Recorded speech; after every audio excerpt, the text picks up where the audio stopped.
যুক্তরাষ্ট্রে ট্রাম্প প্রশাসনের সাম্প্রতিক সিদ্ধান্ত বাংলাদেশকে ৩৮টি দেশের তালিকায় যুক্ত করে ভিসা বন্ডের শর্ত আরোপ করা একটি কঠোর বার্তা, যা বর্তমান অসাংবিধানিক সরকারের নেতৃত্বাধীন বাংলাদেশের আন্তর্জাতিক মর্যাদাকে ন্যূনতম স্তরে নামিয়ে এনেছে। এই তালিকায় বাংলাদেশের সঙ্গী হিসাবে রয়েছে Uganda, Burundi, Djibouti, Fiji, Gabon, Gambia, Guinea, Togo, Tonga, Tuvalu, Vanuatu, Zambia, জিম্বাবুয়ের মতো দেশগুলো, যেগুলো বিশ্বব্যাপী অস্থিতিশীলতা, দারিদ্র্য এবং অভিবাসন ঝুঁকির প্রতীক হিসাবে পরিচিত।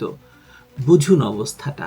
ইউনূস ক্ষমতা দখল করে বলেছিলেন যে আমরা কোথাও যাব না, তারা আমাদের কাছে আসবে। এই তো আসছে।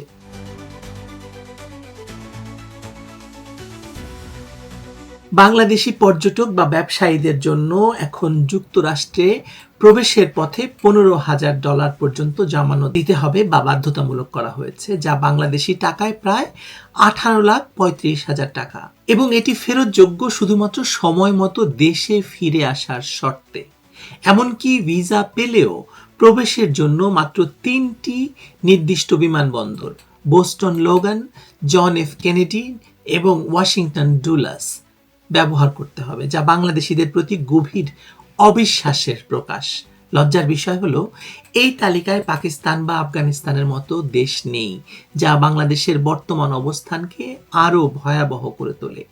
এই নীতি ডক্টর মোহাম্মদ ইউনূসের নেতৃত্বাধীন এই অবৈধ সরকারের সম্পূর্ণ ব্যর্থতারই ফল, যা দেশকে অর্থনৈতিক ধস, রাজনৈতিক অস্থিরতা এবং সামাজিক বিশৃঙ্খলার দিকে ঠেলে দিয়েছে। এই ভিসা বন্ডের সিদ্ধান্ত মার্কিন পররাষ্ট্র দপ্তরের ভ্রমণ বিষয়ক ওয়েবসাইট প্রকাশ করেছে, যা ট্রাম্প প্রশাসনের অভিবাসন নিয়ন্ত্রণের কঠোরতার অংশ। গত বছর আগস্ট থেকে শুরু হয়ে তালিকা ধাপে ধাপে বাড়ানো হচ্ছে। প্রথমে 6টি, তারপর 7টি, এখন বাংলাদেশ সহ 25টি নতুন দেশ যুক্ত করে মোট 38টি দেশ এই তালিকায় যুক্ত হয়েছে।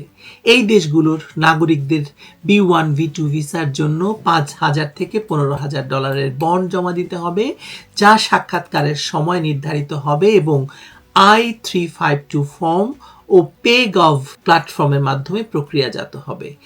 এটি কোনো নিশ্চয়তা দেয় না যে বন্ড দিলেই আপনি ভিসা পাবেন, প্রত্যাখ্যান হলে বা শর্ত পালন করলে ফেরত আসবে। এছাড়া সশরীরে সাক্ষাৎকার বাধ্যতামূলক করা হয়েছে। সামাজিক মিডিয়ার ইতিহাস এবং পরিবারের ভ্রমণ তথ্য জমা দিতে হবে। মার্কিন কর্মকর্তারা বলছেন এটি ওভারস্টে অবস্থান রোধ করবে, কিন্তু বাস্তবে এটি বাংলাদেশের মতো দেশগুলোকে অবিশ্বস্ত হিসেবে চিহ্নিত করছে, যারা অভিবাসন ঝুঁকি তৈরি করছে বলে মনে করে ট্রাম্প প্রশাসন। বাংলাদেশের ক্ষেত্রে এই অবিশ্বাসের মূল কারণ ইউনূস সরকারের শাসন আমলে দেশের অর্থনৈতিক পতন, যা রেমিটেন্স এবং বৈদেশিক বিনিয়োগকে প্রভাবিত করছে। ডলারের দর 122 টাকায় পৌঁছে যাওয়া, মুদ্রাস্ফীতি, বেকারত্ব এবং রাজনৈতিক দমনের ফলে লক্ষ লক্ষ মানুষ দেশ ছাড়ার জন্য হিমশিম খাচ্ছে এবং দেশ ছাড়ার জন্য প্রস্তুতি নিয়েছে, যা মার্কিন কর্তৃপক্ষের দৃষ্টিতে ফ্লাইট রিস্ক হিসাবে দেখা যাচ্ছে বা দেখা হচ্ছে।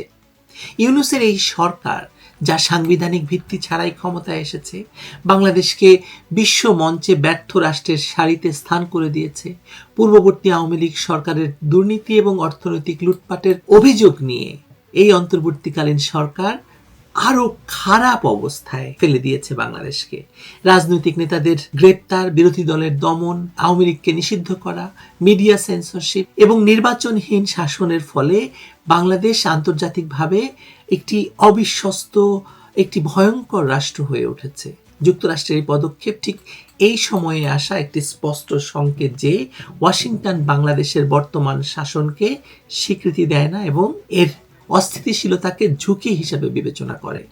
পাকিস্তান বা আফগানিস্তানের অনুপস্থিতি এই তালিকায় এখানে গুরুত্বপূর্ণ, কারণ সেগুলোর অর্থনীতি এবং রাজনীতি স্থিতিশীলতার কিছু ছাপ রয়েছে, যেখানে বাংলাদেশের অর্থনৈতিক সূচকগুলো জিডিপি হ্রাস, বৈদেশিক মুদ্রার সংকট, রপ্তানি পতন সম্পূর্ণভাবে ভেঙে পড়েছে।